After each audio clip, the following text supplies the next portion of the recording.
Hey, Out Alive listeners. Before we get to the episode, we have a question for you. What do you like and not like about Out Alive? What do you want to hear more about from us and less about? This show is for you, so please tell us what you think. Go to outsideonline.com/pod survey to fill out a short survey so we can make Out Alive even better. Again, that's outsideonline.com/pod survey. Thanks so much, and let's get to the episode. Out Alive is made possible by Outside Plus subscribers. iOS users can now explore content from more than 30 publications in the Outside Plus app. Browse gear reviews, training plans, travel guides, videos, and the survival stories you love. Download the Outside Plus app now from the App Store and use your Outside Plus login to get started. Outside Plus, the one subscription to fuel all your adventures.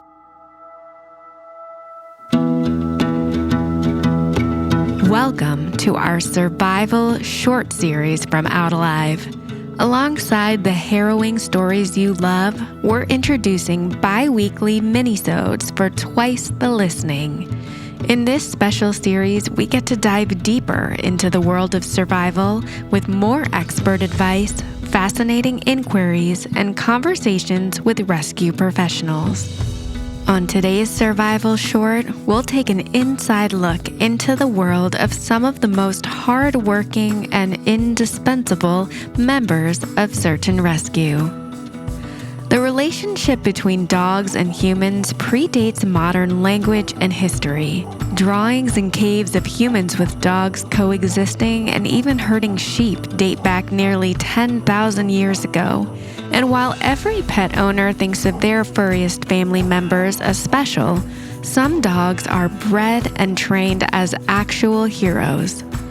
Search and rescue dogs and their canine handlers are called to duty when humans face threats from avalanches, natural disasters, and to track people lost in the wilderness. My dog is named Kismet. She is a full-blooded, registered German Shepherd dog. She comes from a kennel in Missouri, and they breed working line German Shepherds. So those dogs are bred to work in all sorts of different disciplines, not just search and rescue. But I got her specifically for search and rescue. And she's 3 years old now, super sweet, really good with people, and just loves to work. She gets up every day ready to go and will drive you crazy if you don't work her. Meet Jeff Little. Jeff has been working in outdoor education for over 40 years as an educator and administrator. He started working with dogs in different capacities when he was just a kid. I grew up in Western Pennsylvania, and my grandfather raised hunting dogs and competed in field trials. So I've grown up around working dogs and did some dog sledding in Minnesota as part of an outdoor program that I worked with up there. In the early 90s, I started getting really interested in search and rescue dogs. The thing that I think really draws me into it is really the relationship that you have with a working animal. It's unlike anything else that I've ever done. And so that piece from my childhood has always stuck with me. And now I'm fortunate to have the time to really put into it. Search and rescue dogs aren't like your average pet dogs. They are specially bred and meticulously trained for stamina and to track and locate missing persons. Dogs are also social learners and unique in their abilities to work with and read human emotions, an important component of this sensitive work.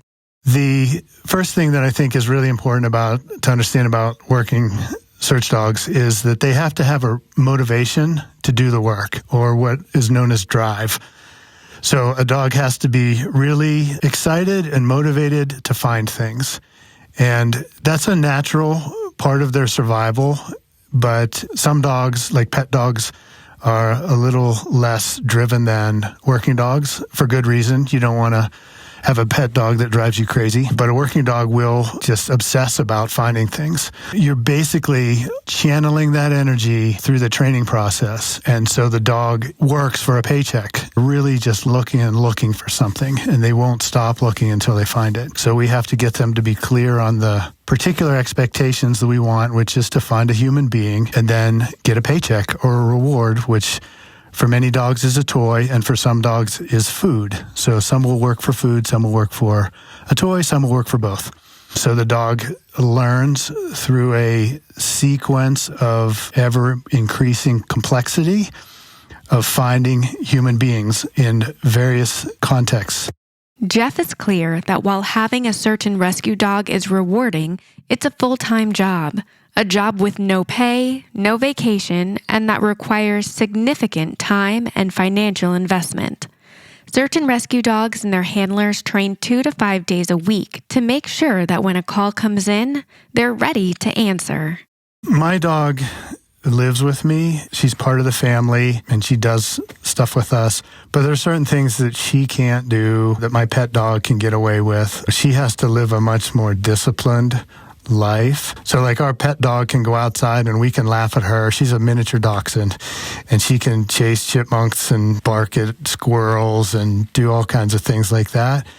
But my working dog cannot do that. She can't lose her focus on those kinds of things, because if we're out in the field and we're working and she starts trailing a rabbit instead of the person we're looking for, then that's going to be a real problem. She also needs to work a lot. Pet dogs, not all pet dogs, but some will be content to go on a walk around the block and hang out around the house and do that kind of thing. Whereas a working dog can be a real handful. Those drives that I've talked about before, about you want the dog to be kind of crazy about finding things. If that's not channeled, they'll eat your couch, they'll destroy your house, they'll get up on the table and eat the bread that you just pulled out of the oven. Like, they can be kind of a handful, and you have to kind of keep them really engaged and working. And then I can't leave her with anybody. I can't just say, oh, I'm gonna go out of town for a week, and a friend of mine who has a pet dog is going to have her come over there and hang out. If she were to get out or get hurt or anything like that, that's a significant investment, thousands of hours of training that just went down the drain. And so you have to be really careful about that. You have to have a fitness program for them so that they can work effectively. They're like an elite athlete. I don't know if people really understand the fact that we're volunteers. A lot of times people will see us out on searches and we'll be with law enforcement officers, and people think we're part of the police department and we're paid and we get financial support for this. We don't, and it's a tremendously expensive endeavor to volunteer and be a canine handler. Jeff lives and works in Colorado, where the county sheriffs oversee any missing person operation. It's the sheriff's office that makes the call if the situation warrants calling in search and rescue dogs. Most times, there are multiple teams working in concert together with other search and rescue ground and air personnel, and communication is key. Just like a college student chooses a major, search and rescue dogs specialize in specific disciplines and are trained to work in a specific environment. Here's Jeff to explain. So your dog will specialize in one or sometimes many disciplines. Sometimes they're trying to find a specific person. They get what's called a scent article, so a piece of clothing that person wore. The dog smells it. They will trail that person by smelling the ground, and that's a trailing or tracking dog. Or they might smell that scent article and run around in a big, large open area, and those dogs are smelling for the air as opposed to the ground, and those are air-scenting dogs. There are dogs that work in disaster environments. Disaster is a really specific niche, and the dogs have to be just beyond fearless. There are water search dogs who will stand on the front of a boat and smell the water, and they can locate where a body might have been submerged in a drowning. There are avalanche dogs. In an avalanche, time is of the essence. And so those dogs, as soon as there's an avalanche, those dogs get on a helicopter and they'll fly them around the state. What makes search and rescue dogs critical, of course, is their sense of smell. Humans rely mainly on vision to search, and in difficult terrain, victims can be easily missed. Dogs can have over 300 million scent receptors compared to humans' 6 million, and their nose knows. That means a dog is capable of smelling and locating one rotten apple in a barrel of 2 million apples. A well-trained search and rescue dog is capable of sorting individual odors and can track a single scent for miles. One study found that dogs can search the same area as 50 humans in a fraction of the time. Their olfactory system is estimated to be somewhere between 10,000 and 100,000 times more acute than a human being's.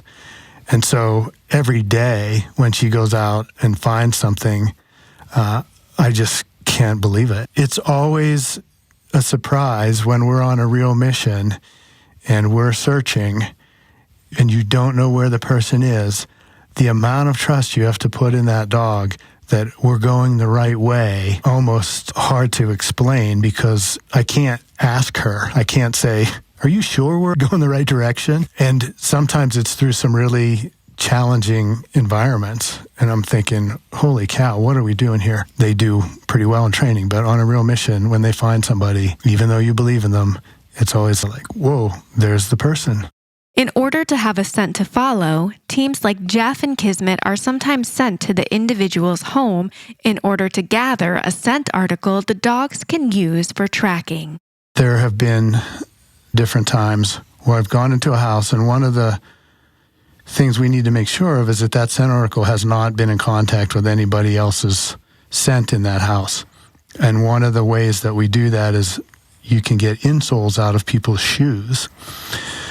And so you start to get really kind of involved in someone's life in a way inadvertently because you're in their home. They're looking at you with such hope that their loved one can be found and can be found alive. And so you're bending over to pull an insole out of a shoe, and more often than not, there's a picture of the family in the hallway where you see the person that's missing. You're in this context where it's such a vulnerable situation for the individuals, and you can't help but be impacted by that. You collect that scent article, you go back out into the field, and you start searching. But you carry with that this sense of responsibility to be as helpful as you can.